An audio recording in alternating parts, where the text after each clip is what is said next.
திருச்சிற்றம்பலம். உலகத்தில் உள்ள அனைத்து தமிழ் சொந்தங்களுக்கும் அடியேருடைய பணிவான வணக்கங்களை முதற்கண் தெரிவித்துக் கொள்கின்றேன். இன்றைய காணொளியாக அடியார் இலக்கணம் என்பது பற்றி சிந்திப்பதற்கு குருவருளும் இறைவனுடைய திருவருளும் கூட்டி வைத்திருக்கின்றது.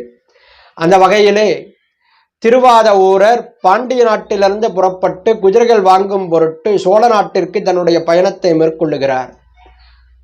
அப்பொழுது இறைவனே ஒரு குருநாதராக எழுந்தருளி திருவாத ஊரரை திருப்பெருந்துறை என்று சொல்லப்படக்கூடிய இடத்திலே ஆட்கொண்டு அவருக்கு சகலவிதமான தீக்கையும் செய்து வைத்து மாணிக்கவாசகர் என்ற தீட்சா நாமத்தை சூட்டி அருளுகிறார். அதன் பிறகு திருவாத ஊரர் குருநாதனுடைய திருவடி கமலங்களே சரணம் என்று விழுந்து வாழ்க்கையை நடத்தி கொண்டு செல்லுகிறார். இந்த தருணத்திலே குதிரைகள் வாங்க சென்ற திருவாத ஊரர் என்ன ஆனார் என்பதை அறிந்து வரும் பொருட்டு, குதிரைகள் எப்ப வரும் என்பதை அறிந்து கொள்ளும் பொருட்டும் பாண்டிய மன்னன் ஒற்றர்கள் மூலம் ஓலை கொடுத்து அனுப்புகிறார். அந்த ஓலையை எடுத்துக்கொண்டு திருப்பெருந்துறை என்று சொல்லப்படக்கூடிய இடத்திலே திருவாத ஊரரை பார்த்து ஒற்றர்கள் அந்த ஓலையை கொடுக்கிறார்கள். கொடுத்து பாண்டிய மன்னன் ஓலை கொடுத்து அனுப்பினார், குதிரைகள் எப்போது வரும் என்பதை அறிந்து வரும் பொருட்டு என்று சொல்லி பணிந்து நிற்கிறார்கள்.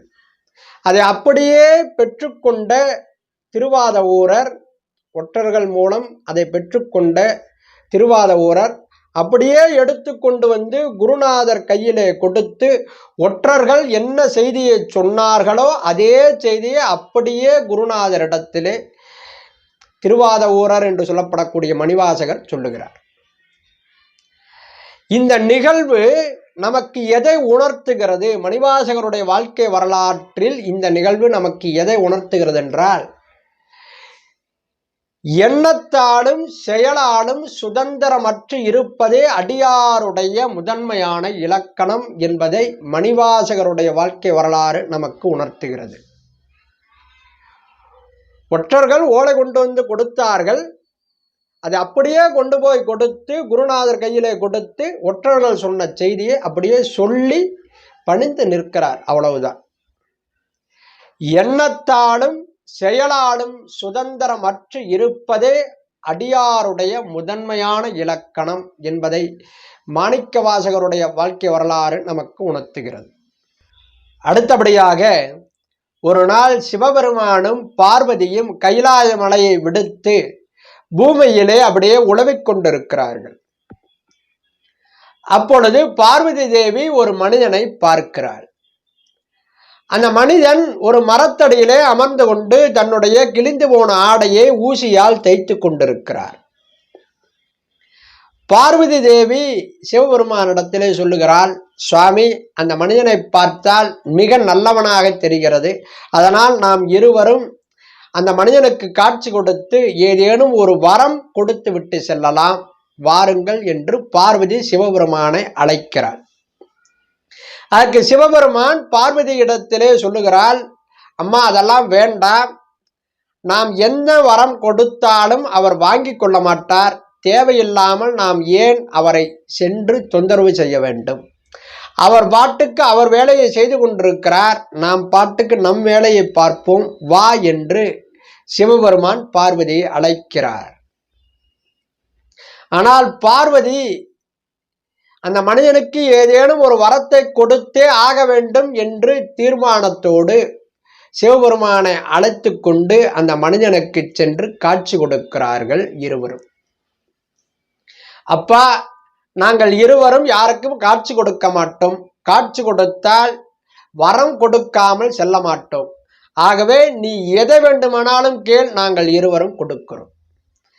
முக்தியை வேண்டுமானாலும் கேள், நாங்கள் கொடுக்கிறோம். எங்கள் ஒருவரால் மட்டும்தான் முக்தியை கொடுக்க முடியும், நீ எதை வேண்டுமானாலும் கேள், கொடுக்கிறோம் என்று பார்வதி திருவாய் மலர்ந்து அருளுகிறாள். அதுக்கு அந்த மனிதன் பார்வதி பரமசிவனாரை பணிந்து வணங்கி எழுந்து, இல்லையம்மா, பரவாயில்லை, எனக்கு எதுவும் வேண்டாம் என்று சொல்லிவிடுகிறார். இல்லையப்பா, ஏன் இப்படி சொல்லுகிறாய்? நாங்கள் இருவரும் உனக்கு வரம் கொடுக்கத்தான் வந்திருக்கிறோம், நீ எதை வேண்டுமானாலும் கேள், நாங்கள் கொடுக்கிறோம் என்று கட்டாயப்படுத்துகிறார் பார்வதி. ஆனா அந்த மனிதன், இல்லையம்மா, எனக்கு எதுவுமே வேண்டாம், என்னை தயவு செய்து விட்டு விடுங்கள் என்று சொல்லுகிறார். இந்த நிகழ்வு எதை உணர்த்துகிறது என்றால், கேடும் ஆக்கமும் கெட்ட திருவினார் ஓடும் செம்பொனும் ஒக்கவே நோக்குவர் கூடும் அன்பினில் கும்பிடிலே அன்றி வீடும் வேண்டா விரலின் விளங்கினார் என்பது சேக்கிழார் பெருமான் திருக்கூட்ட சிறப்பிலே அருளி செய்திருக்கிறார். முக்தியை கூட விரும்பாதவர்கள்தான் அடியார்கள். அம்மா, எனக்கு எதுவுமே வேண்டாம், முக்தியை வழங்குகிறேனப்பா. இல்லையம்மா, வேண்டாம். முக்தியை கூட வேண்டி விரும்பாதவர்கள் அடியார்கள். இதுதான் அடியார்களுடைய இலக்கணம். திருமந்திரத்திலே சுவாமி சொல்லுகிறார், திருமூலர், ஆசையருமின் ஆசையருமின் ஈசனோடாயின் ஆசையருமின் என்று சொல்லுகிறார். அப்படி என்றால் இந்த நிலைக்கு அவர்களுடைய மனம் எப்படி இருந்திருக்கும் என்றால், மனம் என்ற ஒன்றே செயல்பட்டு இருக்காது. யார் ஒருவருக்கு மனம் என்பது செயல்படவில்லையோ அவரே அடியார். எண்ணத்தாலும் செயலாலும் சுதந்திரமற்று இருப்பது. மனம் என்ற ஒன்று செயல்பட்டால்தான் நீ வரத்தையே பெற முடியும். இப்படிப்பட்டவர்கள்தான் நாயன்மார்கள். மனம் என்ற ஒன்றே அவர்களுக்கு செயல்படவில்லை.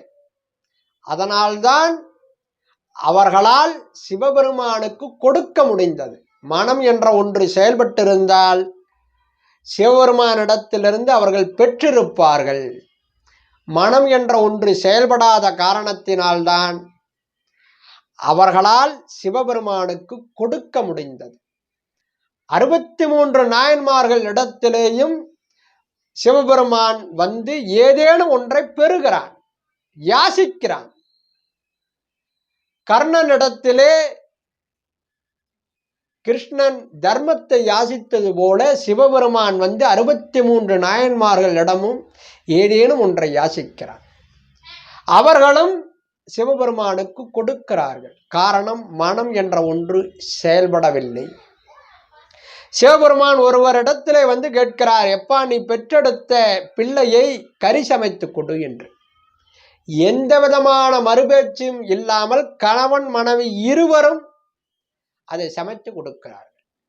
அப்படி என்றால் மனம் என்ற ஒன்று செயல்படவே இல்லை என்பதுதான் 63 நாயன்மார்கள் வாழ்க்கையிலிருந்து நாம் உணர்ந்து கொள்ளக்கூடிய விஷயம்.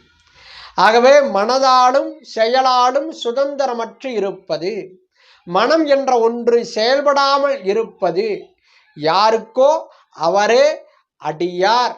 இதுவே அடியாருடைய இலக்கணம்.